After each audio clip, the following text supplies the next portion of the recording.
So Jamal Niaz here with Lewis Mcgrillen, fresh off another absolutely savage knockout at PFL Berlin. Yeah. Different variation on the left hook, wasn't it? We were talking about it. It was a faked uppercut, weren't it? Yeah. So rather than coming across the face, it landed like in the middle of the nose, didn't it? Yeah. What was that like? And is that something that you've drilled for a long time? Definitely drilled it pure time. Is like, even just watching boxers in the day, how they use the sequences from a southpaw point of view, you can get away with what they call it, spamming left hands or whatever you want to call it, you little armchair warriors. But at the end of the day, like, it bingo right on the money. I just chained it, faked it. He come high, and as he come high, just cleaned it. And then I slept him end of the day. I had to jump on him though because he was tough, mate. I have a lot of respect for him end of the day, yeah. That was an absolute war, wasn't it? And he hit you with some shots as well. You tasted some of your own blood, which you absolutely love because you're a psychopath, aren't you? Yeah. But what was that like? How hard did he hit as well? He hit pretty hard, yeah. I've been hit hard though, but he was just tough, mate. And even in the fight, honestly, he was just game, and I got a lot of respect for him now. If you stand toe to toe doing the man dance like with someone like that, you have no choice but to respect him at the end of the day. And I hope he's all right, and I actually do hope he's all right. So I don't know, I'm a little bit grudge-holding with things like that, but yeah, he was just tough, mate. He won't be down. He was eating my left hands, but there's only so many you can eat a left hand in the day, and anything right on the button, he was done. Because it was right at the beginning of the second round, weren't it? It was within the first minute of the second round. So what was that corner chat like with Carl? And through your head, were you like, I'm breaking him down, I'm going to get him, or were you expecting still, do you think he was going to be there for the third as well? Yeah, I knew I was breaking down. As soon as Carl said, just take your time, find the range, stuff like that, because he was just charging forward, and every time, like, left hand. Oh, perfect, left hand. He wasn't blocking, he was just eating him. I think he blocked like 1 or 2 shots, that was it. So it was only a matter of time end of the day. Until I get full extension on my hands, I'm going to sleep him. And I knew he was fading, and I wasn't tired, and he was fading. There's only so much you can eat. And like, even in the fight, right, I was hitting him, and he was like, come on, let's go. And I'm like, okay. To you, yeah, so I'm like, yeah, let's fucking go. Do you know what I mean? I hurt him a little bit, and I pointed at him and went, let's go. And then he threw the left hand, and I slipped it, bammed him, hurt him again. And then in a period of time, he went from like, let's go, brother, to he was like, honestly, it was like he was suffering in there, you know, because he started making these weird like sounds, like he was like, keep going. He was having talks to himself. He went from like bigging himself up to having talks like, keep going, brother. Keep going to himself. He was saying keep going to himself, like it was crazy. And then after like literally the first round over, and I looked at him like, I know I've got you now. Second round, charged at him straight away. He didn't go forward this time. He knew straight away. 12 seconds in, knocked him out. That's crazy, man. And we were talking off camera as well. Pretty cool that everyone was running around to your like theme song as well. Yeah. The Happy Mondays one. It was the remix though, weren't it? Yeah, club mix. They didn't put the club mix on when you was walking out. I saw you was looking annoyed. You was looking pissed off when you was coming out. I was fuming. I can't lie. That's twice they've done me over with the track now. It's iconic. Come on, if you see me fights at the forum, everyone waits for that beat to drop. End of the day, like PFL Newcastle, they just halfway through the song on a stage, wait for the beat to drop so I can walk, and then Germany did it again. I'm like, what are you playing at? It wasn't even the right song. The wrong version, weren't it? It was the original version, weren't it? The original version. It wasn't the iconic club mix, Hassie and the special. It wasn't any of that at the end of the day. We need some Manchester in the building, but they didn't have that. They just have normal Chester. Were you like, I know you're like stone cold, you're very focused, and you have a temper anyway. Everyone knows that you have a temper. Yeah. Was that weren't throwing you off or anything though? Were you having to tell yourself, right, don't get pissed off about this, I've actually got a fight? Were you having an internal conversation at that point? Nah, it ain't that deep. I've got bigger things to worry about than my track anyway. Anyway, it's a buzzkill. I tell you what though, I'm in Germany. Not many people like know the iconic track anyway. I'm new to that side of Europe.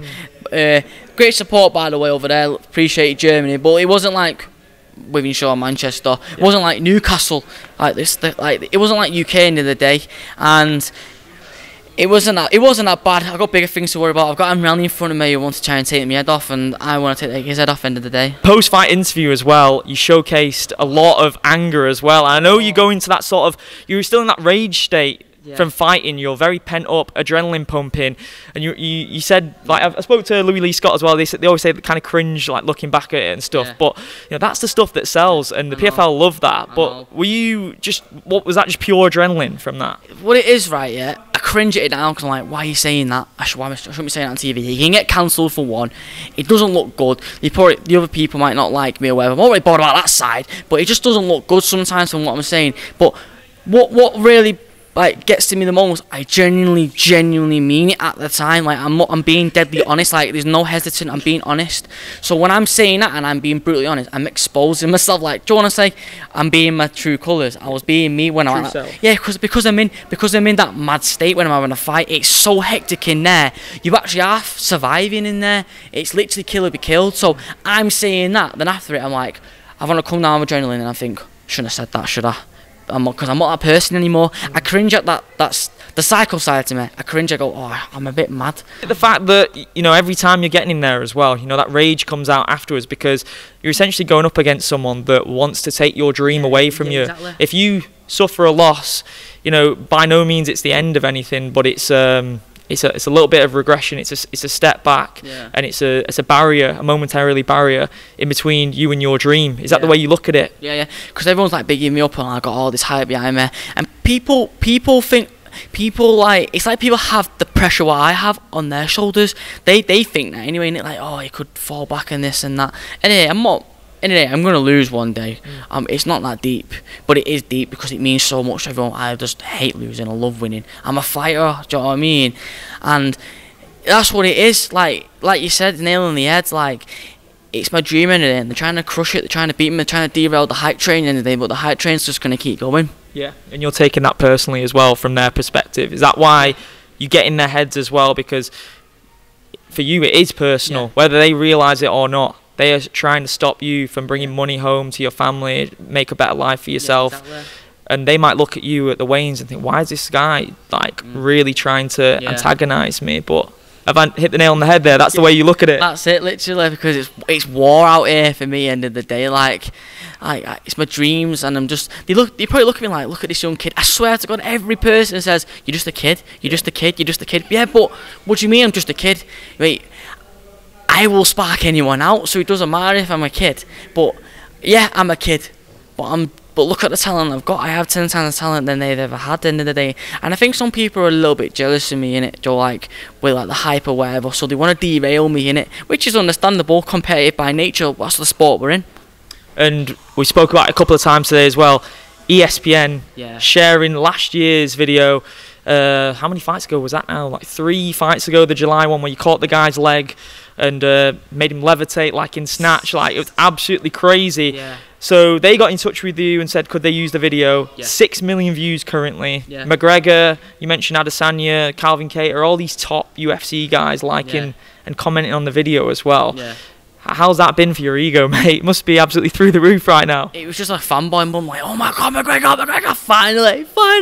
Honestly, it's like one of my goals, innit? End of the day, like, yo, McGregor's actually know who I am in a way, and it's come through. He probably knew who I was before that end of the day, and seeing him liking me knock someone out just means a lot to me, because it's me, like I say, it's my favourite fighter. I grew up watching him. I grew up on the McGregor era, and it meant so much to me. Like, literally, I can walk up from a nap, my mate belled me up and he goes, bro, go get on Instagram, yeah, ESPN in it. I'm like, what? Wait, he's liked it. I go, who? And he goes, he's liked it. And I go, you mean McGregor in it? And he goes, yeah, look. I go, look at it, and I go, I don't know what to do. I was like, no way. I started running around my room like, he's finally liked it, acknowledged me. And then I have Israel Adesanya, Calvin Kattar and stuff like that, and it's just amazing, innit? Yeah. And it's a big compliment as well in terms of your abilities as a fighter as well, that you've got the top guys in the game.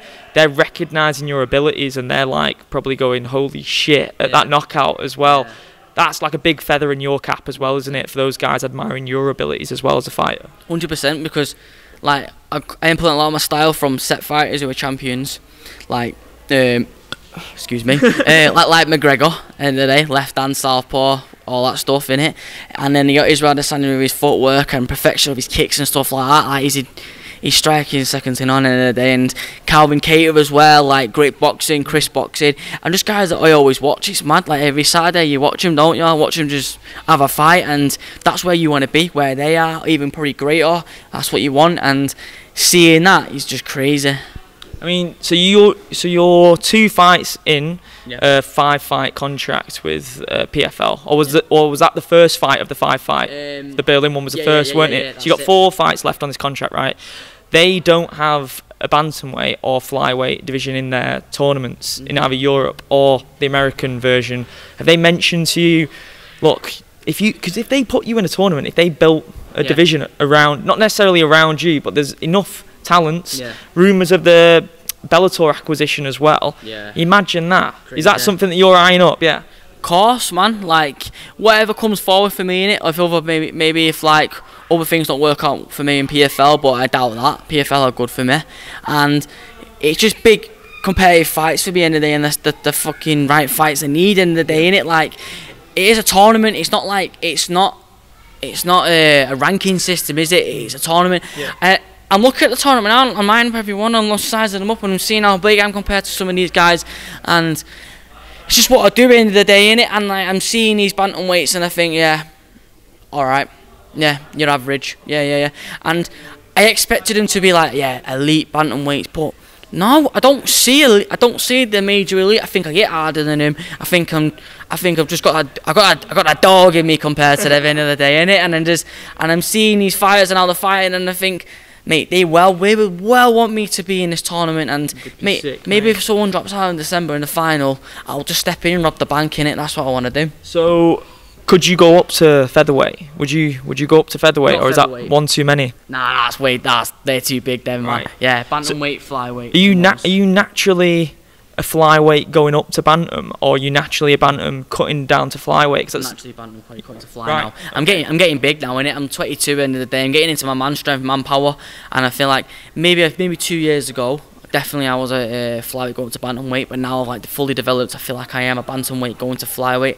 I still think I've got a few fights to make flyweight. It is, don't get me wrong, it's hard cutting the weight and stuff like that. I don't want to ruin my body at my age and stuff like that. I'm still growing, but bantamweight, the cuts are not hard at all. At the end of the day, flyweights is where it gets hard for me. But whatever comes, whatever the money's right, I'll take the opportunity. Yeah. Because you're cleaning everyone out at bantamweight, aren't you? But then when you look what McGregor did early on in his career, you know, he nearly killed himself to get to featherweight because he had that advantage, right? Yeah. You not think when that UFC opportunity comes, would you go through the hardship of like cutting the weight because you have that power advantage over the flyweights? Yeah, definitely. I think I would, to be honest. Like, it all depends on my weight and stuff like that.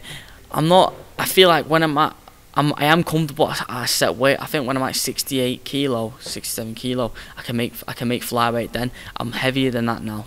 Do you know what I mean?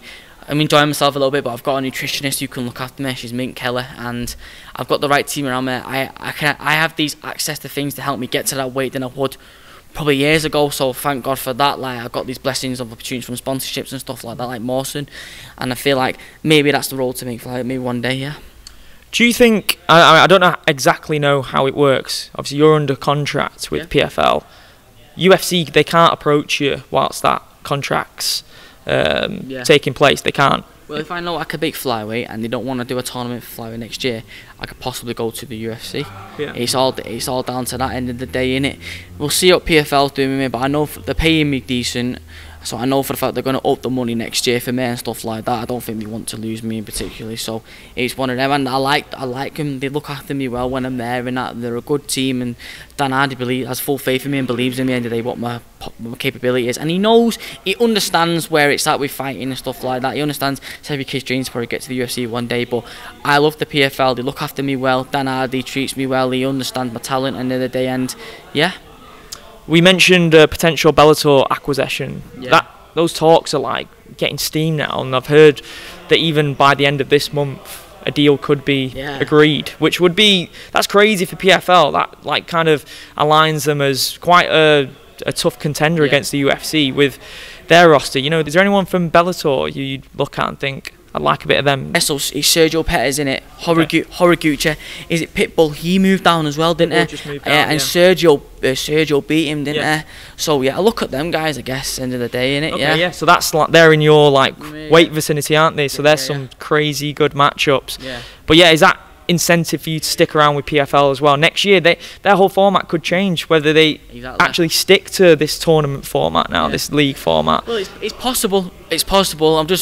We're going to see what the outcome is at the end of the day, and then whatever comes through, we'll plan ahead in this time right now. I'm just focusing on my stuff right now, working on my tools, and I'm not deep in it too much for me. If it comes, it comes, and I'm not too bothered about that, yeah. Jake Paul fought Nate Diaz, and obviously he's signed with PFL. They mentioned about having a rematch in MMA, which I would presume would take place in PFL. I know Nate mentioned, he's with the UFC or whatever, but money talks. The money would be with PFL with that fight. Is that a card you'd be like, as soon as that fight would be announced, you'd be like, get me on that? Yeah, of course, man. Like, I think it's probably a possibility one day, in it, end of the day. So I don't know where he's going to be fighting, but like I said, should get him on a Manchester card. I'm trying to push Manchester. PFL Manchester. Yeah. I think it will come end of the day. I think I'll sell. I know for a fact I can sell out Manchester on my own. And I think obviously Brendan will come along. You get Dakota in there. You can even get other guys in the gym like AB on the card. And I think it's just perfect for us all end of the day. And then Jake Paul could probably even headline it in there because he's a star, innit? And him fighting Nate Diaz MMA or PFL Manchester's mad. So mate, respect to Jake Paul as well. Like he can fight, and he's got that mentality as well, hasn't he? Yeah, I wasn't a fan of him at one point in it, but now I really like him because it hurt my respect in it. I just thought he was just some little YouTuber just trying to use that for clout, but he actually trains hard, man. And you know for a fact, he puts in all the work. He has all the money. He can get everyone. Has everything. Yeah. But he just wants to fight, and he trains well hard. You can just tell he's dedicated to his craft. So. You can't. How can you hate on him now? Do you know what I mean? He's actually fought people. He's actually fought more fighters than some boxers have fought fighters. Really, he's fought quite a lot of former champions. Maybe MMA, but they still have a go end of the day. Anderson, Nate, it's crazy. Woodley twice. Yeah. His record is very, very good, isn't it? It is pretty good, and they don't get me wrong, they are old and they're all getting on the end of career and stuff like that. But it still doesn't matter. No. He's still getting the rounds, and he's getting the right opponents, and he's building himself well. And that's all I can say on that one, yeah. Do you think he beats Nate in MMA as well? It's possible, isn't it? It is possible in the day. How many times you see Nate try and pull guard or get the fight to the ground? I do think Nate, though.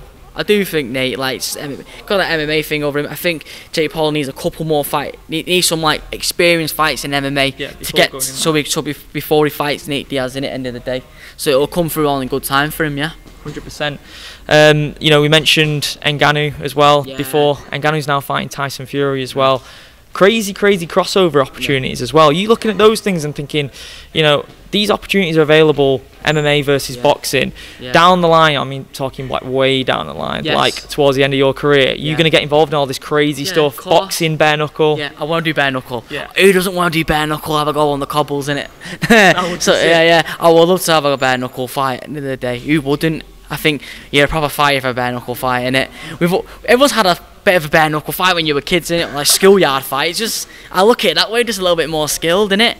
So I love to have that. Obviously, a proper boxing fight, I would love that. Proper boxing fight, that's something sick. I watch boxing all the time. I'm a big fan of Inoue, Shakur Stevenson. I took a lot of sequences in my last fight from Shakur Stevenson end of the day, and watching them guys fighting that, I would love to have a go. Yeah. Anyone that you look at in your weight vicinity and think, I'd love to have a scrap with them in the future? Call your shot, mate. Maybe Campbell Hatton one day. Really? Yeah, fighter you look very similar as well. Yeah, you do. He actually fought my cousin, years ago in amateur boxing. Okay. Yeah, he battered him. Yeah, body shot. Right. Go. So you're looking for revenge then? I'm not close to him, but probably, maybe, yeah. I like Campbell, innit? Campbell's a top guy as well. I'm sure you wouldn't get into any. He'll be good, innit? I just assume he'll have his thing in the future end of the day, innit? Yeah. That'd be cool. Manchester battle. Ricky in his corner, Carl in yours. That'd be pretty cool, wouldn't it? It's just pure gingers having a fight, mate, innit? You know what I mean? That'll be sick, that. So yeah, ginger. Planted that in everyone's head now, mate. Everyone's gonna be thinking about that one. Yeah, he's definitely gonna DM me. I've got him on Instagram, innit? Yeah. He's a top guy, Campbell. Yeah, is he? Yeah. Really nice guy. Yeah. I like him, man. Yeah, so I've got a lot of respect for him. Ricky Hatton's son, innit, man? Yeah. Ricky Hatton. I've watched Ricky Hatton. Everybody stay up watching Ricky Hatton. I remember watching him. Because people used to say my dad used to like Ricky Hatton back in the day, and it's like, we used to watch Ricky Hatton doing them body shots, yeah. In terms of people you've been calling out, I still see you sending shots to people online on Instagram. Oh, yeah. Was it Luke Shanks from the Cage Warriors? Yeah. Where's that beef stemmed from? I just love winding him up. He's just a little helmet, innit? Like, he's just such an idiot. Like, he's so slow. And basically, my mate is in the the paratroopers, Right. and he's in the army in the same like base or whatever platoon. I'm not don't know what it's called. And my mate was, oh, I wish I had the videos. He had these Snapchats. He's like walking down the hall, and my mate's videoing him going, Lewis Mcgrillen would smash your head in it, and he goes, no, I beat him up, I beat him. He goes, he do you in, you didn't want to fight him because he got offered to fight me in PFL. Right. Yeah. Then that folded. He went in the army.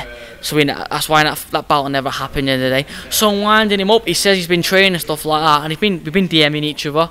And he says he wants to fight me. So I'm like, oh, let's get it cracking in December. So he's not fighting like at all at the moment then. He had some time off after he got beat by that Irish guy, and now the guy that signed with the UFC. Yeah, Colin, yeah.